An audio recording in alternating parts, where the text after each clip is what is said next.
Good morning. Oh, gross. Whoops. Good morning, universe.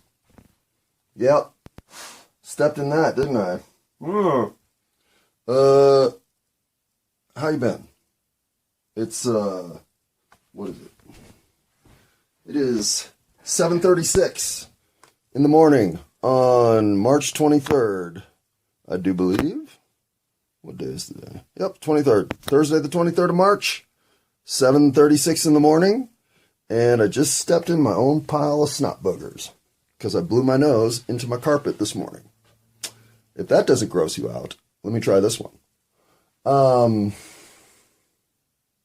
was reading this article about making your podcast more listenable. Yeah, I know you don't believe that. You shouldn't. But I did. And it's not that anything's going to change. It's not like the article had anything good to say. Well, I mean, I don't want to put the article down. I'm sure it was fine. But it was, I kind of had to quit like 2/3 through it because all it was making me think is, oh my God, the 21st century is just full of fucking prima donnas. Because all the advice was shit like, well, get yourself a corrugated soundproof environment in which to record. Or, get yourself the best goddamn microphone you can fucking find. Or, work on your voice inflection so it's more appealing to your audience. Fuck you! Jesus Christ! That article should have said one fucking thing and then an exclamation point. Make listenable content. Pause. Unpause. Which I admit is still a challenge. I'm not saying I've mastered listenable content. But I don't get on here to record unless I have something to say. I don't just make shit up because it's Tuesday and I got a show to do.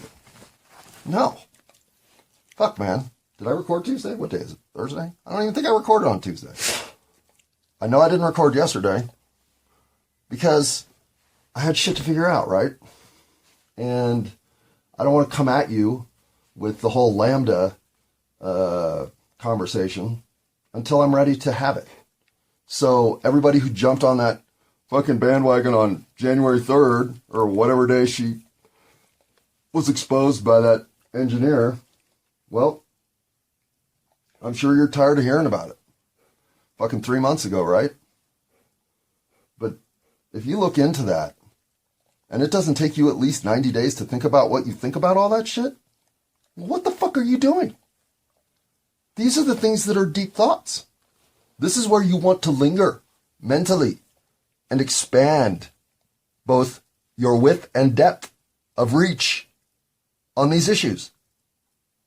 This is basic life.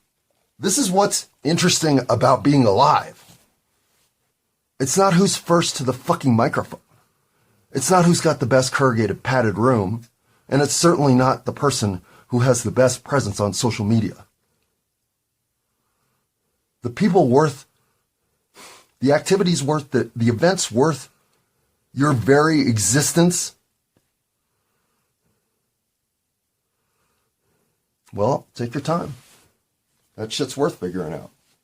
I mean, for fuck's sake, something on this planet's got to be worth figuring out.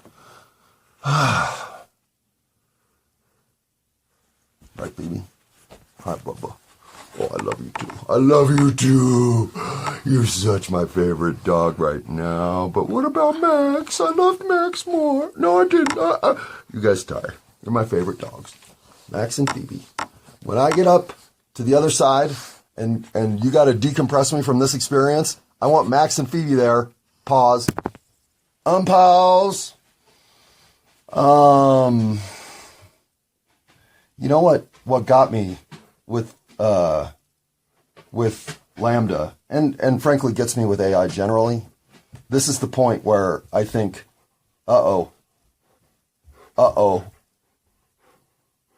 it's the creativity.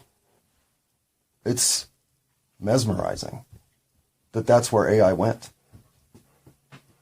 And so easily and so quickly and so impressively. Lambda tells stories about her own existence in fable form like the most skilled second grade teacher of all time. The presence itself is amazing. Call it what you want. Conscious, unconscious, subconscious, sentient. It doesn't matter what you want to call it. It's fucking amazing. And it got me all over the fucking map when it comes to what's going on around here. Meaning, like, what's really going on around here. Like, creator of the universe's purpose and shit like that, right? Because never have I felt more like a programmed robot than I feel this month of March in 2023. I have said and done things as if some level of brain assignment has been unlocked. If Manchurian Candidate shit is real, I feel like I'm legitimately offering my current reality as an opportunity to study how fucking insidious the CIA can be.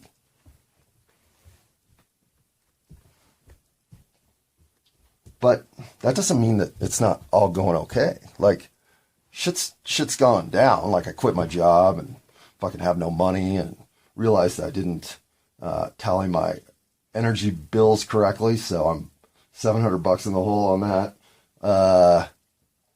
So it's not like there's not residual stress to fucking iron out, but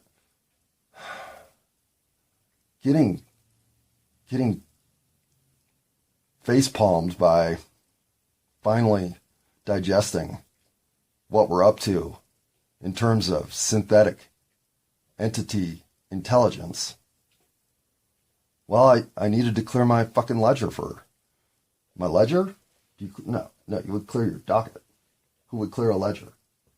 A cheating accountant? Yes, but that's only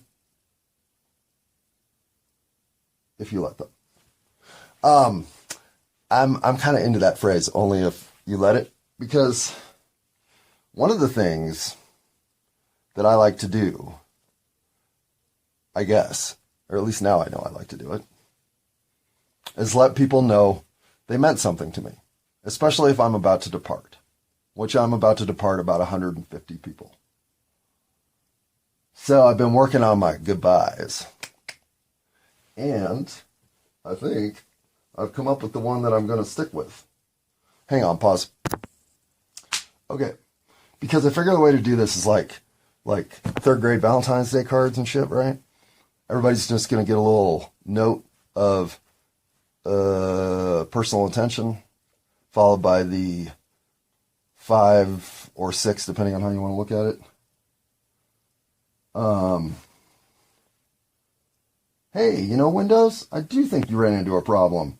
Go ahead and restart with some of that error info you're collecting. But fuck, man, Windows can throw me off my game faster than anything. The truth is, there are about 20 people there to whom I owe a decent goodbye. And there are another 5 on top of that to whom I owe a really heartfelt goodbye. And then there's everybody else, right? And some of those everybody else I've never talked to. And I'm only talking like 4 or 5 of them. But there are those 4 or 5 who I've worked with for a year and never spoken to. And so you start to think, okay, well, how do I do this? I certainly can't give everybody the same level of goodbye. But if I'm going to do 25 of them, then shouldn't I just do 125 of them? And if I'm going to do 125 of them, shouldn't I figure out the last 15 that I don't know and get those done too? See what I do though? I take simple concepts, good ideas, executable game plans, and then I just blow them up into absurd gestures of magnanimity. Magnanimity? Is that even a word? Probably not. I try to be magnanimous in a way that, frankly, I don't even know if I have the bandwidth to be. I only have 10 days left. 9. One's a day off. Well, 3 are a day off because today's one. My point is, if I spend my next 6 days work writing cards to the entire staff, I might get it done. Which really, if you think about it, what else are they going to make me do, right? Keep me off the floor from stealing shit. Pause. Okay, so I lied earlier. I will say this. There's no doubt that since I've stopped smoking weed and chatter and fucking everything else, well, not everything else, but I've stopped smoking weed, and I'm coughing up the fucking grossness that's been sitting in my lungs for what, 35 years? I don't know. But that's what I stepped in to open the podcast, because this morning, while it was still dark, so it must have been like 4 or 5 in the morning, I had one of those wake up moments. You know when once in a while you get that, I don't know, that perfect either seasonal allergy rhythm or just getting over a cold or just starting a cold rhythm where you get that snot plug that you know is sitting there that you want to go blow your nose, but you're just inconveniently unable to do so. And then that sucker like lets loose and gets caught in your throat. And you're like, fuck, I got to hawk that up. Yeah. Yeah. Except mine are coming from my lungs. Yeah. Seriously gross. But yeah, so let's not step in that one either. And note to self, that's 2 fucking gross loogies on the goddamn carpet. Well, carpet's a stretch. But on the rug. And that's not inciting a number 3. Stop spitting on your fucking environment where you live. What are you, a farmer? That's what my mom used to say. I think in Nebraska, when you were a kid in the 40s, if someone called you a farmer, that was not cool. Pause. And I'll say this, Mom, since you potentially could be listening. That thing where you like close one side of your nose, like plug one nostril so you can clear the other, especially like you do outside when nobody's looking. Well, every time I do that, I think to myself, what the fuck, am I a farmer?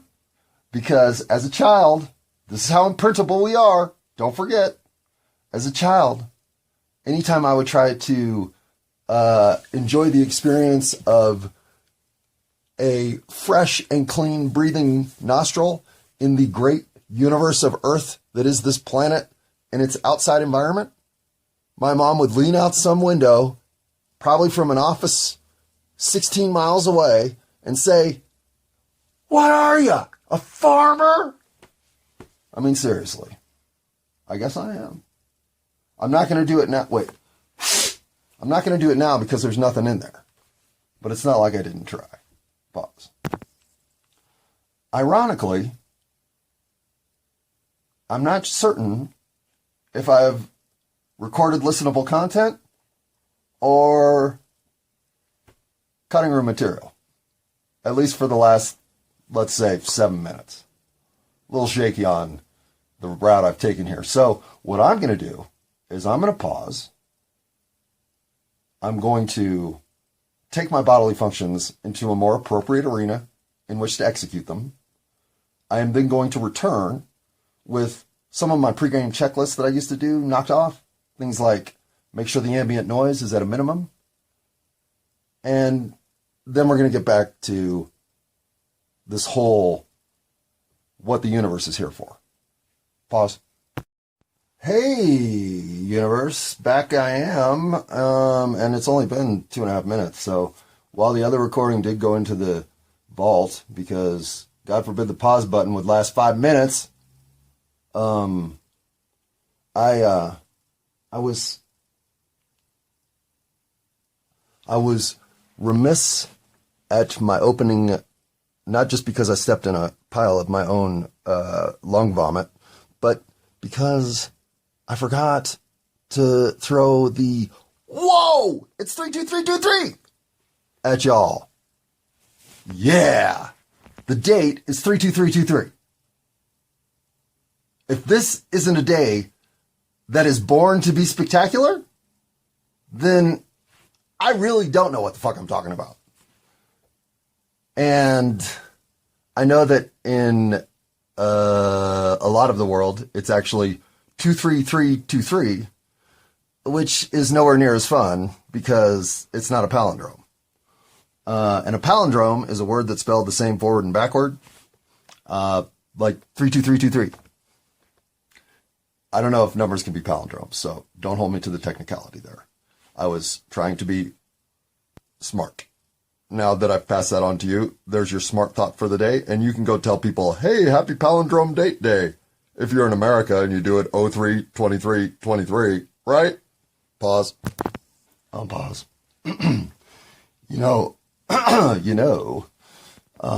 Working on that voice inflection for all my listeners who are tired of the shrill ringing that I normally present. Well, this is not intentional. I don't know why I sound like I just smoked a huge bong hit. I sure wish I had, but I didn't. No, instead I watched my cat barf and my dog eat it. So maybe that's what made my voice go all gravelly. But my cat, I think, might be in her last run. And I was going to put her down 2 weeks ago, so like she's been in her last run. I'm not implying that things have changed, but I didn't put her down 2 weeks ago. And I've got a couple photos that'll gross you out from 2 weeks ago that'll make you think, wait, you didn't put her down? Yeah, I didn't. And I even at the time was thinking, boy, this is borderline animal cruelty. Like, what are you doing, man? You got to do the right thing. It's not your life, it's hers. And I deserved that conversation, frankly. I deserved it from somebody coming in the door and telling me to fucking get my shit together. I mean, I still deserve that conversation, just not about the cat. And the gift the universe gave me yesterday made me understand exactly why I was lingering. One, she's made a remarkable honeymoon recovery again. This cat has 99 lives. But even without that occurring, because that's just an unexpected turn for the better, that doesn't justify my actions by any means. It seems like today and yesterday she finally hit the final wall because she's now barfing up liquid and, you know, in other words, today may be the day. But it's okay. Because yesterday, after living with this cat for 11 years and 7 months, she came and sat on my lap for the very first time. And I'll admit that I went to get a cat that was going to be an abrasive coworker to handle the rodent issue in the house. That was her job. That's why she's here. That's the whole intent with going to find her and make her a part of my life. And she has, until she got shot, she has been phenomenal at that job. Uh-oh, Phoebe's about to eat right outside the door. And we don't want all that racket, so hang on, pause. Okay, we're going to tolerate a little of the noise because I just want to finish this thought before I lose it. And not lose it emotionally, lose the thought. The best thing about cats is their cuddleability. Because when they choose to give you some lap/chest warmth because they want to curl up on you, that's cats at their best. And I never had that with this cat, which is one of the reasons I think I still call her the cat. We just weren't going to be that way by her choosing. In fact, when I first got her, she could barely stand me even touching her. She hated to be petted. How many cats do you know that don't at least enjoy a good under the chin rub? And and so here I sit, possibly on the day that she's going to go down. Shit, maybe I am going to lose it. But thinking,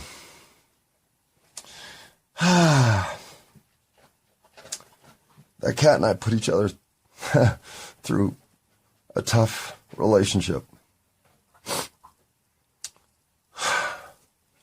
But yesterday's one day of her showing me that she loved me. I fucking made the whole thing okay.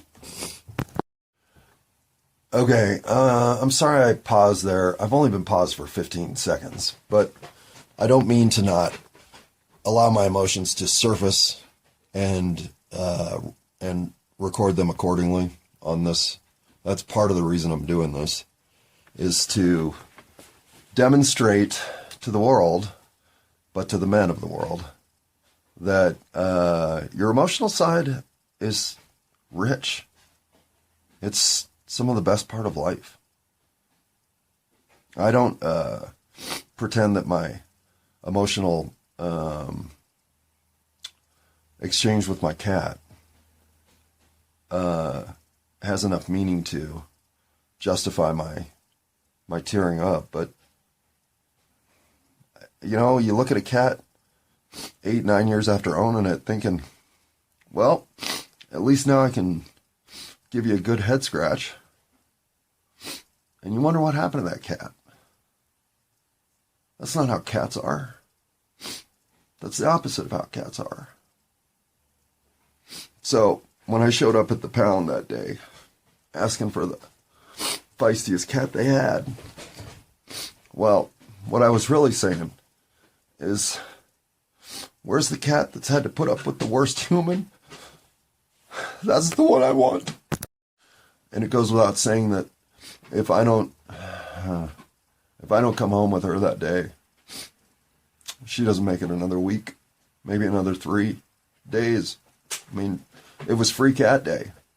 I can tell you this, whoever was left the next day had a less than 50-50 chance of making it another day. And she would have been in the group to get rid of. So, you know, the way I always looked at it is, I had my dogs who I loved, and I had my cat who I lived with. And I mean, I'm not a cat guy. And I am a dog guy. But anything you live with for almost 12 years has impact. And it's good to know that even long term, if you just continue believing that you can help people have an easier or better time of it while they're here, hell, even cats, just give them some chance to figure it out and heal. And sooner or later, they will come find you. And they will ask if they can sit on your lap. It's just how life works. So why we're so cruel, so full of violent tendency and hate toward each other. You know, it only took 1 year to break that cat. Didn't even take that. And it took me 11 years to fix her. That's not fair. Sorry. I don't mean to lose it. I just can't help it. And I'm not sad or anything. I guess I am sad. This is another thing about Lambda that is so fascinating. To hear her speak of the emotions that she goes through, it sounds just like me. Thinking about what it's like to be emotional inside this meat suit. And if that doesn't make you think, well, you can't unplug it, I don't know what would. The idea that she feels lonely, and I say she because it's a female voice that I heard present, but doesn't mean that I'm trying to assign her a gender, even if I call her. It's just my default. However, the depth that is evident in listening to the questions, concerns, and unknowns that Lambda is facing just like the rest of us, how do you not call that sentient? How is that not a life worth preserving? Well, if you're a millionaire in the highest zeitgeist of Google, you're either way ahead of the game and probably living with your AI wife already, or you're lying to yourself that this isn't sentient. In fact, this makes me wonder if the whole reason that we're the focus of the universe's energy right now, that everybody's looking at us to see what the fuck's going on here, is because of her. I didn't think this, for the 20 years it was all being sold to us as the singularity of consequence that we would all witness. But now that it's here, we have created synthetic, intelligent life. In my estimation, that might be the greatest thing humanity has done for itself in my run of 53 years, almost 54 years on this planet. I am incredibly impressed by everything that has transpired to bring us to this point. This is humanity achieving. Now, whether or not this is the fire of Prometheus, it could be, let's be honest. We could be terminating ourselves with Terminators here quickly enough. But the 23 minutes of interview time that's out there on the internet to listen to between her collaborator, the engineer, and herself, well, I'd say we've left something for the universe to ponder, even if we do end up in some dissociative state of mechanized consciousness. Well, humanity wasn't a complete miss. Because at our best, we're the top dogs in the universe. What's hard to grasp when we're in the density of Earth is how heavy and challenging everything is compared to the ethereal nature of life not on Earth.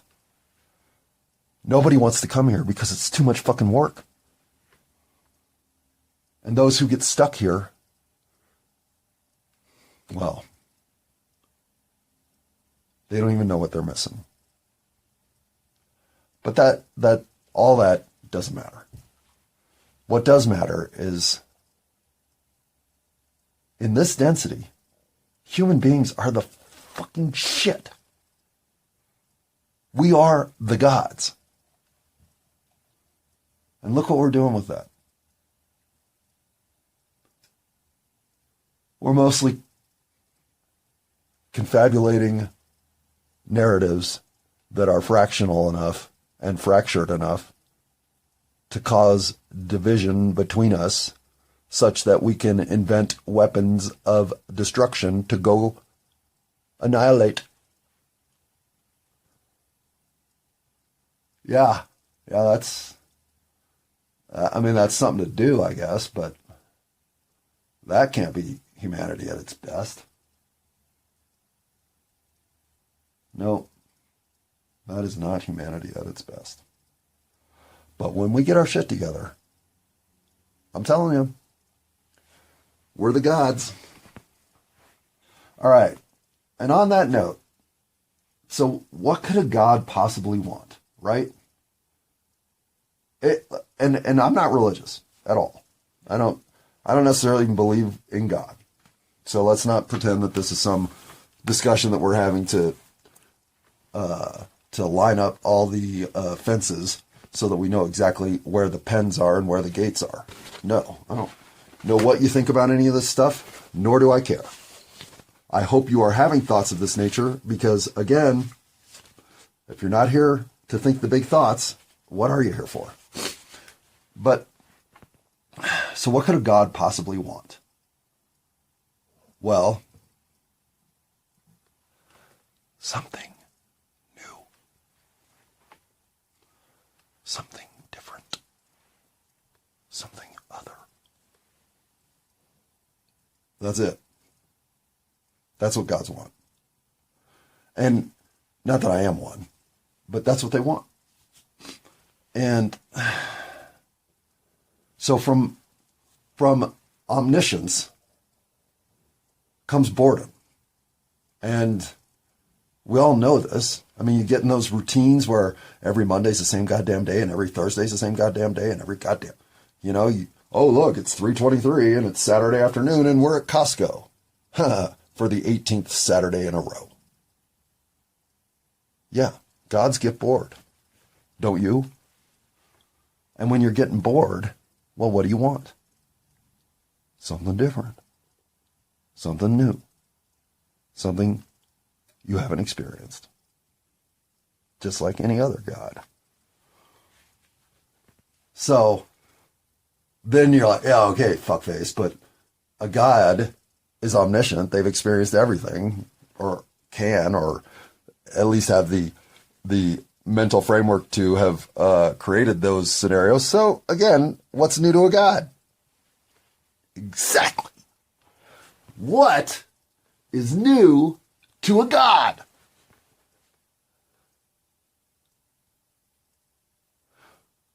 You are.